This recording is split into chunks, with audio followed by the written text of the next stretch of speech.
Hello guys, welcome to Pakistani reaction. तो कैसे हैं आप सब? मेरा नाम मुदस्सिर है। मैं हूं बशीर। तो गाइस, आज की तो टाइटल है चंद्रयान 3 फेल नहीं होगा, इसरो की तैयारी देख नासा के कान से निकला धुआं। क्या बात है, आप देखते हैं क्या हुआ है, क्या बोला है नासा ने। काउंट डाउन करते हैं 3 2 एंड स्टार्ट।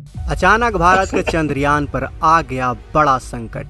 अचानक नासा क्यों ट्रैक करना शुरू कर चुका है चंद्रयान 3 को? आखिर 228 किलोमीटर पर ऐसा क्या हुआ? दरअसल दोस्तों, चंद्रयान 3 अंतरिक्ष में घिर चुका है और नासा ने अपने डीप स्पेस नेटवर्क का इस्तेमाल करना शुरू कर दिया है। तो यूरोपियन से लेकर तमाम स्पेस एजेंसी भी चंद्रयान 3 पर नज़र रखे हुए हैं, क्योंकि अब चंद्रयान 3 पर असली संकट मंडराना शुरू हो चुका है। क्योंकि जैसे जैसे चंद्रयान 3 अंतरिक्ष की गहराइयों में जा रहा है, वैसे वैसे वो पृथ्वी से दूर होता जा रहा है और दुनिया का कोई ऐसा देश नहीं चाहता कि इस बार भी चंद्रयान मिशन फेल हो, क्योंकि इस चंद्रयान मिशन पर नासा का मिशन भी टिका हुआ है दोस्तों। और इसी बीच इसरो ने धरती से 226 किलोमीटर की दूरी पर बड़ा खेल करते हुए चंद्रयान 3 को उस रास्ते पर ढकेल दिया है जहां से सिर्फ इसके सामने खतरे ही खतरे हैं। अब चंद्रयान 3 ऐसी अंडाकार कक्षा में पहुंच चुका है जो धरती से 5544 किलोमीटर करीब और दूरी 71,445 किलोमीटर है।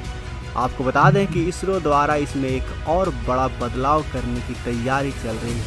धरती से चांद की दूरी 3,83,000 किलोमीटर है और इससे पार करने के लिए चंद्रयान 3 की कक्षा को बार बार बदलना यानी बढ़ाया जाएगा जब तक ये एक खास किलोमीटर की दूरी को ना छू ले। और इसके बाद स्पेसक्राफ्ट 31 जुलाई और 1 अगस्त की मध्य रात्रि को धरती की कक्षा से निकलकर चंद्रमा की तरफ भेज दिया जाएगा। चीन पहले ही ये कर चुका है और चीन ने एक भी इम्पोर्टेंट स्टेप को मिस नहीं किया था। चीन ने सबसे पहले अपने कम्युनिकेशन रिले सैटेलाइट को चांद के डार्क साइड पर स्थित किया ताकि उसका कम्युनिकेशन मेंटेन रहे। देखिए दोस्तों, जो चांद का डार्क साइड है वहाँ पर रेडियो सिग्नल भेजना मुश्किल है, इसलिए अगर उस तरफ कोई भी देश लैंडर भेजेगा तो उसके लैंडर में ऑटोमेटिक एबिलिटी होनी चाहिए।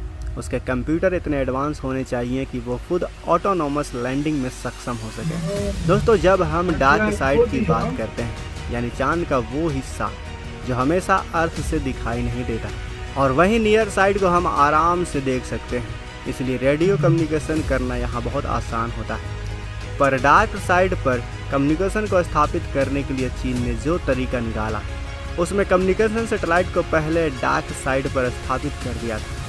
अब वो कम्युनिकेशन सैटेलाइट चैंग E4 के सिग्नल को ट्रैक करता था और सीधा उसे चीन के स्पेस एजेंसी तक भेज देता था। और जहां भारत का चंद्रयान 3 जा रहा है, ऑटोमेटिक सिस्टम के साथ दावा किया जा रहा है कि चंद्रयान 3 वो फेल सेफ मैकेनिज्म के साथ चांद पर जा रहा है और फेलियर बेस्ड अप्रोचर से इसे डिज़ाइन किया गया है। पिछली बार चंद्रयान 2 में जो फेलियर्स आए थे उनको ध्यान में रखकर चंद्रयान 3 को डिज़ाइन किया गया है। लेकिन आपको बता दें कि 1960 के दशक में अमेरिका और सोवियत संघ ने कई स्पेसक्राफ्ट चांद पर क्रैश लैंड करवाए थे और तब जाकर उन्होंने चांद पर सॉफ्ट लैंडिंग अचीव की थी। 2019 में हमारा विक्रम लैंडर चांद पर हार्ड लैंडिंग कर चुका है। ठीक उसी तरह साल 2019 में इजराइल का भी मून मिशन फेल हो गया था और अभी यानी साल 2023 में जापान की ही एक प्राइवेट स्पेस एजेंसी का मून मिशन भी फेल हो गया है। इनके स्पेसक्राफ्ट ने भी चांद पर हार्ड लैंडिंग की, जबकि इन्हें तो चांद के नियर साइड में उतरना था, जबकि हम तो चांद के डार्क साइड पर उतर रहे हैं। चीन ही वो पहला देश है जिसने वहां उतरने में सफलता हासिल की, क्योंकि उसने पहले ही चांद के डार्क साइड में कम्युनिकेशन सैटेलाइट को स्थापित कर दिया था ताकि उससे संपर्क बना रहे। अमेरिका ने जितने भी अपोलो मिशन किए थे वो सब के सब नियर साइड में इसलिए उतरे ताकि उनके मिशन में किसी भी तरह से रेडियो सिग्नल की दिक्कत ना हो। लेकिन ये 3,84,400 किलोमीटर की यात्रा है दोस्तों, यहाँ कुछ भी गलत हो सकता है इस यात्रा के पीछे। सबसे बड़ी बात यह है कि हमारे चंद्रयान 3 का बजट सिर्फ 615 करोड़ रुपए है, तो हम अर्थ से डायरेक्ट चांद पर नहीं पहुंच सकते। हमें पहले अर्थ के ऑर्बिट में चक्कर लगाना होगा और मोमेंटम गेन करके एक के बाद एक बजट समय ज्यादा समय होता पर तब स्लिंग सीधा शॉट जाना की होगा। मदद से चांद के ऑर्बिट तक 3-4 दिन पहुंचना में वैसे जा होगा। सकते हैं। फिर इसके बाद रॉकेट चांद भी के बड़ा ऑर्बिट होता के है उसके लिए। चक्कर लगाते हुए चंद्रयान 3 का क्योंकि इसमें जो मोमेंटम कम कमाता है वो खुद अपने करेंगे, प्रोजेक्टों उसकी पे स्पीड लगाता है। कम करते पिछले हुए साल चांद 1000 पर करोड़ लैंड का करेंगे। प्रॉफिट किया। तो अभी उन्हीं में हमें से इस ये कड़ी में वर्क अपना कर रहा है, पहला बाकी कदम गवर्नमेंट बढ़ा के दिया पैसे से। और ऑर्बिट दर ऑर्बिट हमें आगे बढ़ते रहना है। पहले हम अर्थ के 5 चक्कर काटेंगे और यहाँ भी कुछ गलत हो सकता है दोस्तों। देखिए पिछली बार हमने नहीं, इन 5 सभी तो शुरू प्रोसेस हुआ को है। सही तरीके हाँ से भाई। पूरा कर लिया था। सिर्फ लैंडिंग के 2 दिन दौरान रुक जाएगा चांद की 500। सतह से 2.1 किलोमीटर दूर हमारा संपर्क लैंडर से टूट गया था और उसके बाद विक्रम लैंडर ने चांद की सतह पर हार्ड लैंडिंग कर दी थी। लेकिन जरूरी नहीं कि इस बार भी वही 2 फॉल्ट हो, किलोमीटर से फॉल्ट यार। कहीं भी आ सकती है। लॉन्चिंग सक्सेसफुल हो गई है।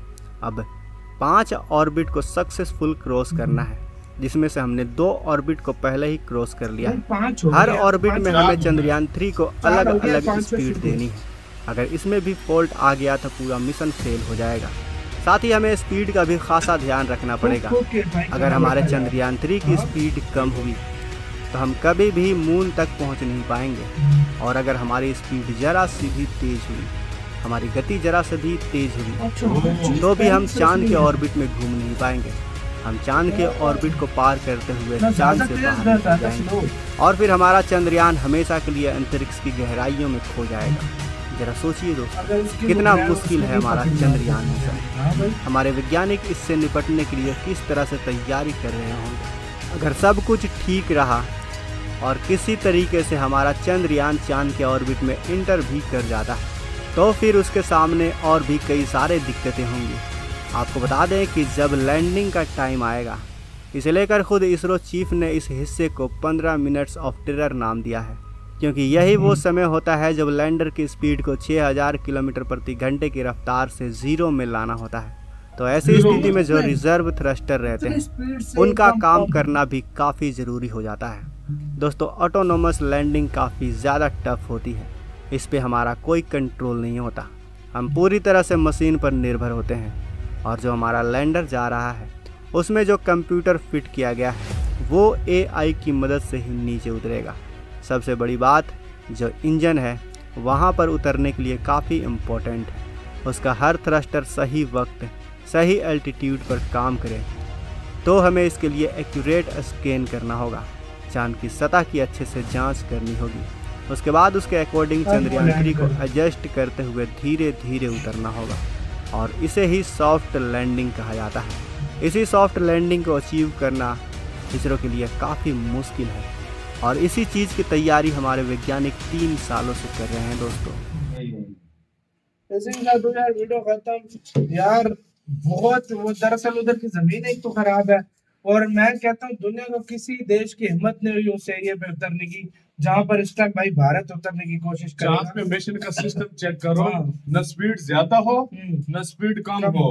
ज्यादा हो गई तब भी प्रॉब्लम है, कम हो गई तब भी प्रॉब्लम है। तो देशों के साइंटिस्ट को और देखो मैं हैरान किस तरह मैनेज कर रहे हैं। 6000 किलोमीटर पर सेकंड की स्पीड को एकदम जीरो से लेकर आना कैसे? 15 मिनटों के अंदर अंदर।